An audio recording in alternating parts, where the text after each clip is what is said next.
it's up to 30 pounds. 2 buckets with 30 pounds in it. So this is your crushing machine?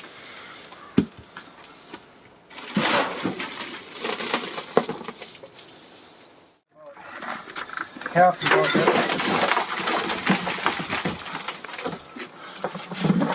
And what is this thing? Where'd you get it? I got it with a apple cider press. It's actually for crushing grapes. Interesting. And I'm running it backwards because it has some sharp pointed things that it hangs up real easily.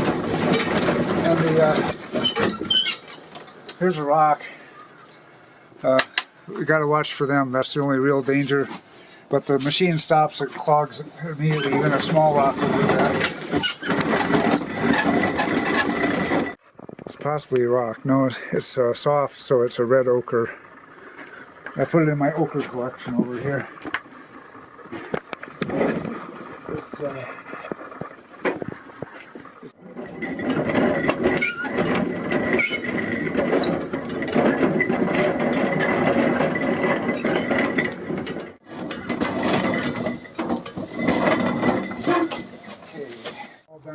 I start by wetting the whole top to cut down on the dust potential. I'm sure astute watchers will realize I'm not wearing a dust mask for any of this.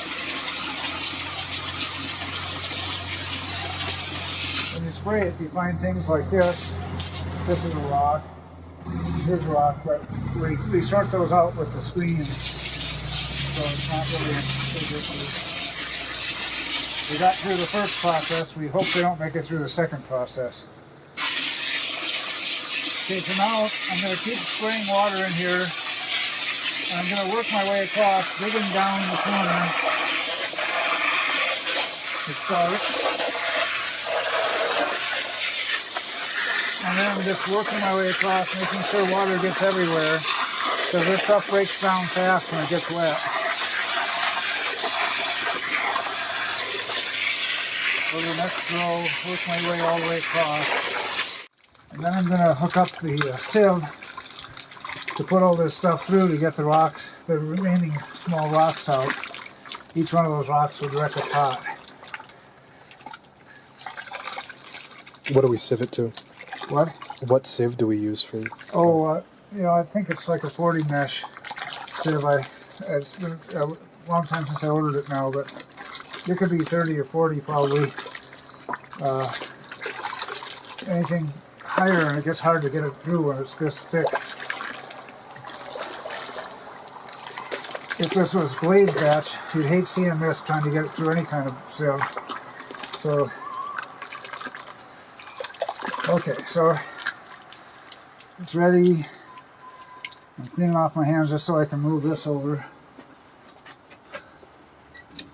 I made this hook suspended over the bucket that we're going to use, the bin, which is right here. It's been used before. It's got the same good clay in it, so it's not going to contaminate it with other bad stuff. This bucket has collected little bits of stuff from the wind. But this is one place where you want to be careful to get everything in, because anything that slops over might have a rock in it. Like that apparently slopped through. And anything that doesn't go through the sieve will wreck a pot later on.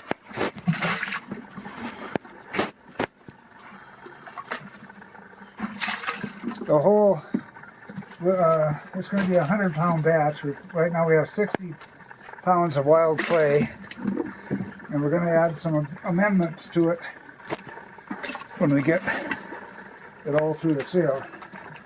We'll leave the rest of this because it won't all fit. And now we're going to go at it with the power drill.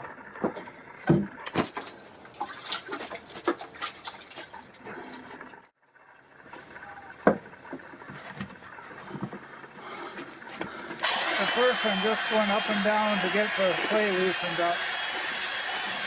Not very much is going through in the bottom yet. And I don't expect it to.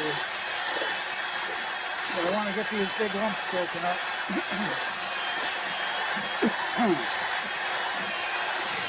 Well, you know that it's turning around, and when it does that to me, it reminds me that I'm supposed to hook on this other chain here. It keeps it from spinning because the torque of the drill always makes it want to rotate or clockwise. Western and southern half of the globe.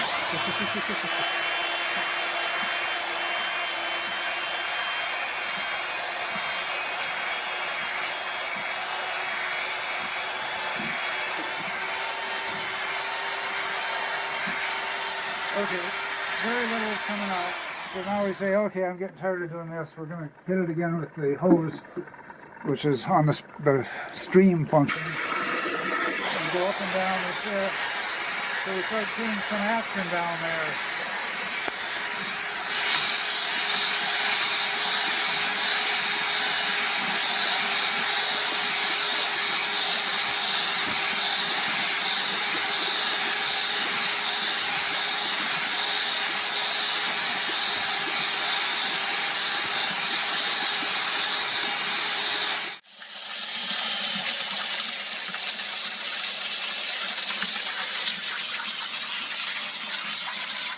And that's the surprise inclusions from 60 pounds of clay.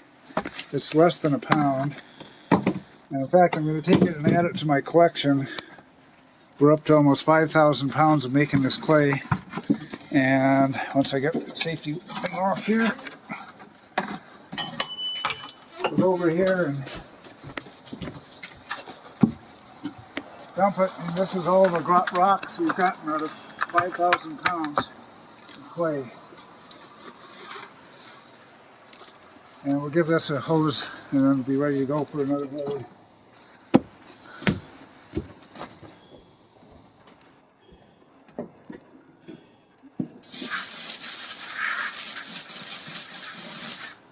Upside down anyway. Okay, so we're going to add 20 pounds of ball clay, old line number 4.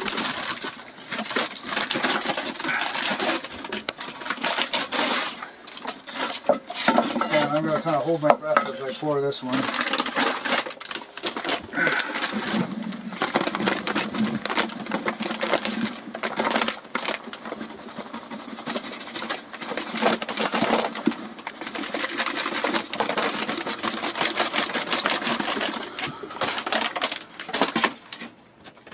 Okay, that was the end of the bag, so that's close enough. Okay, now we're going to use cup measures. The recipe over here, you can see all the steps there. We can probably put that in separately, but anyway, calls for 6 cups of grog and 3 cups of bentonite.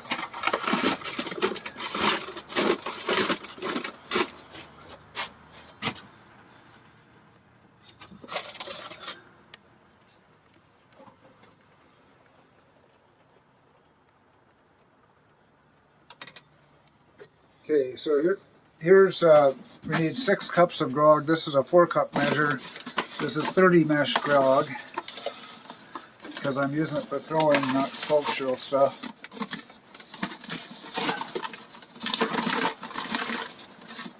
There's 4 cups.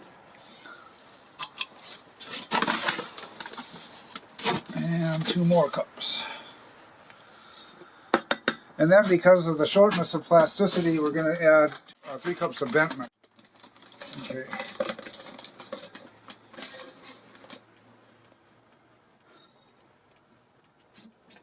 So there that goes. And then I'm going to stir it in by hand, keeping my face averted, keep away from the little bit of dust that rises from it. Now this is ready to add, once it's stirred up, to the bucket of the wild clay. It seems like quite a bit of additives, but it's only 23% or something like that of the total weight. This clay would be very hard to work with if it didn't have these things added. It was very fragile. I couldn't load them in the kiln without them falling apart. So sometimes you just got to make adjustments. But when the beginning clay, like my cat here is showing, is available free by the dump truck load, as long as I paid for the dump truck, it's hard to beat the price. Now it's a matter of just stirring this in. It's almost to the top.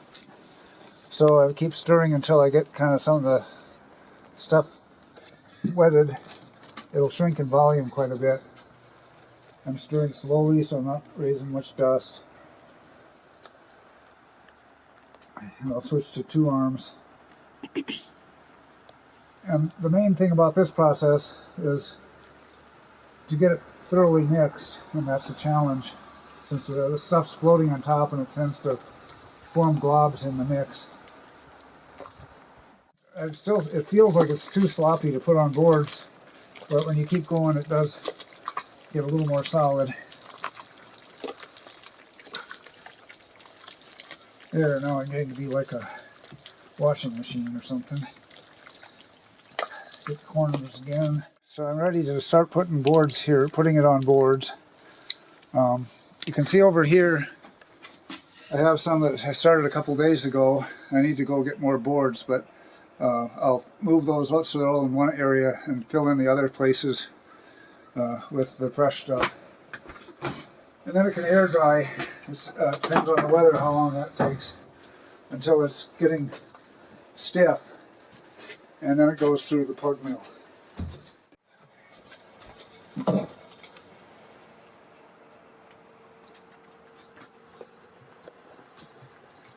These wider boards are probably better because they don't slop off the sides so much, but I have more narrower ones. And these tend to be retired wire boards that got a little too warped to set pots on without distorting them.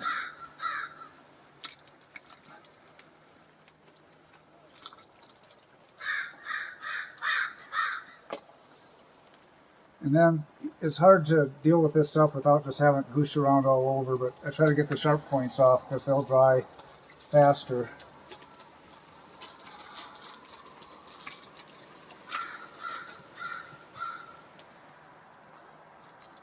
And I get one loaded, move it over.